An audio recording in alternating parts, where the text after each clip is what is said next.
DCM DKShi ಪೋಸ್ಟ್ಗೆ CM Siddaramaiah ಪ್ರತ್ಯುತ್ತರ. Guarantee ಸಾಧನೆ ಪಟ್ಟಿ ಮೂಲಕ ತಿರುಗೇಟು. ಅಧಿಕಾರ ಹಂಚಿಕೆ ಜಟಾಪಟಿ ಎಲ್ಲಿಗೆ ತಲುಪಲಿದೆ? ಕರ್ನಾಟಕ ರಾಜಕೀಯದಲ್ಲಿ ಅಧಿಕಾರ ಹಂಚಿಕೆಯ ಕುರಿತು ನಡೆದಿರುವ ಚರ್ಚೆ ಇದೀಗ ಮತ್ತೊಂದು ಹಂತ ತಲುಪಿದೆ. ಮುಖ್ಯಮಂತ್ರಿ ಸಿದ್ದರಾಮಯ್ಯ ಮತ್ತು ಉಪಮುಖ್ಯಮಂತ್ರಿ ಡಿಕೆ ಶಿವಕುಮಾರ್ ನಡುವಿನ ಪರೋಕ್ಷ ವಾಕ್ಸಮರ ತೀವ್ರಗೊಂಡಿದ್ದು ರಾಜಕೀಯ ವಲಯದಲ್ಲಿ ತೀವ್ರ ಕುತೂಹಲ ಮೂಡಿಸಿದೆ. ಗುರುವಾರ ಬೆಳಗ್ಗೆ ಉಪಮುಖ್ಯಮಂತ್ರಿ ಡಿಕೆ ಶಿವಕುಮಾರ್ ಅವರು ತಮ್ಮ ಎಕ್ಸ್ ಖಾತೆಯಲ್ಲಿ ಮಾಡಿದ ಒಂದು ಪೋಸ್ಟ್ ನಾಯಕತ್ವ ಬದಲಾವಣೆಯ ಚರ್ಚೆಯ ಬೆಂಕಿಗೆ ತುಪ್ಪ ಸುರಿದಿತ್ತು. ಡಿಕೆ ಶಿವಕುಮಾರ್ ಅವರು word power is world power, ಕೊಟ್ಟ ಮಾತು ಉಳಿಸಿಕೊಳ್ಳೋದೇ ವಿಶ್ವದಲ್ಲಿರುವ ದೊಡ್ಡ ಶಕ್ತಿ. ನ್ಯಾಯಾಧೀಶರಾಗಲಿ, ಅಧ್ಯಕ್ಷರಾಗಲಿ ಅಥವಾ ನಾನೂ ಸೇರಿದಂತೆ ಬೇರೆ ಯಾರೇ ಆಗಿರಲಿ ಹೇಳಿದಂತೆ ನಡೀಬೇಕು ಅಂತ ಬರೆದುಕೊಂಡಿದ್ರು. ಈ ಪೋಸ್ಟ್ ಮೂಲಕ 2023ರಲ್ಲಿ ಸಿದ್ದರಾಮಯ್ಯ ಮತ್ತು ಡಿಕೆ ಶಿವಕುಮಾರ್ ನಡುವೆ 2.5 ವರ್ಷಗಳ ಸಿಎಂ ಸ್ಥಾನ ಹಂಚಿಕೆಯ ಕುರಿತು ನಡೆದಿದೆ ಎನ್ನಲಾದ ಒಪ್ಪಂದವನ್ನ ಡಿಸಿಎಂ ಡಿಕೆ ಶಿವಕುಮಾರ್ ನೆನಪಿಸಿದ್ರು. ಆ ಬಳಿಕ ಪೋಸ್ಟ್ ಕುರಿತಾಗಿ ಬೆಂಗಳೂರಿನಲ್ಲಿ ಸುದ್ದಿಗಾರರು ಕೇಳಿದ ಪ್ರಶ್ನೆಗೆ ಡಿಕೆ ಶಿವಕುಮಾರ್ ಉತ್ತರಿಸ್ತಾ, ನಾನು ಯಾವುದೇ ಪೋಸ್ಟ್ ಹಾಕಿಲ್ಲ ಅಂದಿದ್ರು. ಹಾಗಾದ್ರೆ ಅದು ಫೇಕ್ ಅಂತ ಪತ್ರಕರ್ತರು ಕೇಳಿದ ಪ್ರಶ್ನೆಗೆ ಫೇಕ್ ಅಂತಾನೆ ಉತ್ತರಿಸಿದ್ರು. ನವೆಂಬರ್ 20ರಂದು ಕಾಂಗ್ರೆಸ್ ಪಕ್ಷ ರಾಜ್ಯದಲ್ಲಿ 2.5 ವರ್ಷಗಳ ಆಳ್ವಿಕೆಯನ್ನ ಪೂರ್ಣಗೊಳಿಸಿದ ಬಳಿಕ ಸಿದ್ದರಾಮಯ್ಯ ಹಾಗೂ ಡಿಕೆ ಶಿವಕುಮಾರ್ ನಡುವೆ ಏರ್ಪಟ್ಟಿದೆ ಎನ್ನಲಾದ ಅಧಿಕಾರ ಹಂಚಿಕೆಯ ಒಪ್ಪಂದವನ್ನ ಉಲ್ಲೇಖಿಸಿ ಮುಖ್ಯಮಂತ್ರಿ ಹುದ್ದೆಗಾಗಿ ಪರೋಕ್ಷ ಜಿದ್ದಾಜಿದ್ದಿ ಆರಂಭವಾಗಿತ್ತು. ಡಿಸೆಂಬರ್ 1ರಂದು ಸಂಸತ್ನ ಚಳಿಗಾಲದ ಅಧಿವೇಶನ ಪ್ರಾರಂಭ ಆಗುವುದಕ್ಕೆ ಮುನ್ನ ರಾಜ್ಯದ ನಾಯಕತ್ವ ಬದಲಾವಣೆಗೆ ಸಂಬಂಧಪಟ್ಟಂತೆ ಸೂಕ್ತ ನಿರ್ಧಾರವೊಂದನ್ನ ಕಾಂಗ್ರೆಸ್ ಹೈಕಮಾಂಡ್ ಕೈಗೊಳ್ಳಲಿದೆ ಅಂತ ಹೇಳಲಾಗ್ತಿದೆ. ಡಿಕೆ ಶಿವಕುಮಾರ್ ಪೋಸ್ಟ್ ಹಾಕಿದ ಕೆಲವೇ ಗಂಟೆಗಳಲ್ಲಿ ಮುಖ್ಯಮಂತ್ರಿ ಸಿದ್ದರಾಮಯ್ಯ ಅವರು ಕೂಡ ತಮ್ಮ ಎಕ್ಸ್ ಖಾತೆಯಲ್ಲಿ ಒಂದು ಪೋಸ್ಟ್ ಮಾಡಿದ್ದಾರೆ. ಇದು ಡಿಕೆಶಿ ಅವರಿಗೆ ಕೊಟ್ಟ ನೇರ ತಿರುಗೇಟು ಅಂತ ವಿಶ್ಲೇಷಣೆ ಮಾಡಲಾಗ್ತಿದೆ.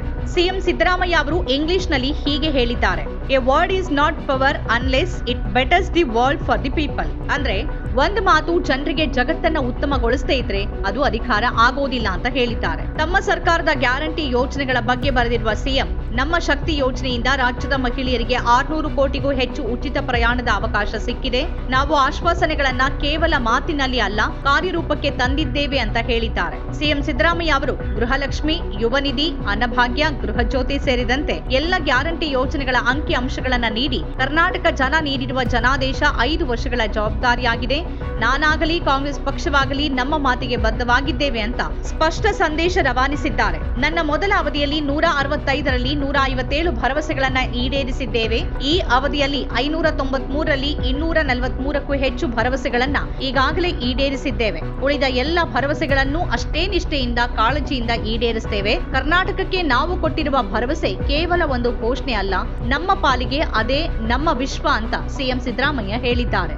ಈ ನಡುವೆ ಬೆಂಗಳೂರಿನಲ್ಲಿ ಮಾತನಾಡಿರುವ ಎಐಸಿಸಿ ಅಧ್ಯಕ್ಷ Mallikarjun Kharge, CM Siddaramaiah, DCM DK Shivakumar ಸಹಿತ ಕೆಲವು ನಾಯಕರನ್ನ ದೆಹಲಿಗೆ ಕರೆಸಿ ಚರ್ಚೆ ನಡೆಸಿ ಮುಂದಿನ ತೀರ್ಮಾನ ಕೈಗೊಳ್ಳಲಾಗುತ್ತೆ ಅಂತ ಹೇಳಿದ್ದಾರೆ. ಇದಕ್ಕೆ ಪ್ರತಿಕ್ರಿಯಿಸಿರುವ ಸಿದ್ದರಾಮಯ್ಯ ಮತ್ತು ಡಿಕೆ ಶಿವಕುಮಾರ್, ಹೈಕಮಾಂಡ್ ನಿಂದ ಕರೆ ಬಂದ್ರೆ ದೆಹಲಿಗೆ ಹೋಗೋದಾಗಿ ಹೇಳಿದ್ದಾರೆ. ಇದಕ್ಕೂ ಮೊದಲು ಅಂದ್ರೆ ಬುಧವಾರ ರಾಹುಲ್ ಗಾಂಧಿ ಅವರು ಡಿಕೆ ಶಿವಕುಮಾರ್ ಅವರಿಗೆ ವಾಟ್ಸ್ಆಪ್ ಸಂದೇಶ ಕಳಿಸಿ, ದಯವಿಟ್ಟು ಕಾಯಿರಿ, ನಾನೇ ನಿಮಗೆ ಕರೆ ಮಾಡುವೆ ಅಂತ ಹೇಳಿದ್ದು ರಾಜಕೀಯ ಪಡಸಾಲೆಯಲ್ಲಿ ತೀವ್ರ ಚರ್ಚೆಗೆ ಗ್ರಾಸವಾಗಿತ್ತು. ಕಾಂಗ್ರೆಸ್ ಹೈಕಮಾಂಡ್ ಡಿಸೆಂಬರ್ 1ರ ಸಂಸತ್ ಅಧಿವೇಶನಕ್ಕೂ ಮುನ್ನ ನಾಯಕತ್ವ ಬದಲಾವಣೆ ಕುರಿತು ನಿರ್ಧಾರ ತೆಗೆದುಕೊಳ್ಳಬಹುದು ಅನ್ನೋ ನಿರೀಕ್ಷೆ ಇತ್ತು. ಆದರೆ ರಾಹುಲ್ ಗಾಂಧಿ ಅವರ ಈ ಸಂದೇಶ ಮತ್ತು ಈಗ ಸಿಎಂ ಡಿಸಿಎಂ ನಡುವೆ ನಡೆಯುತ್ತಿರುವ ಪೋಸ್ಟ್ ವಾರ್ನಿಂದ ರಾಜ್ಯ ರಾಜಕೀಯದಲ್ಲಿ ಅನಿಶ್ಚಿತತೆ ಮುಂದುವರೆದಿದೆ.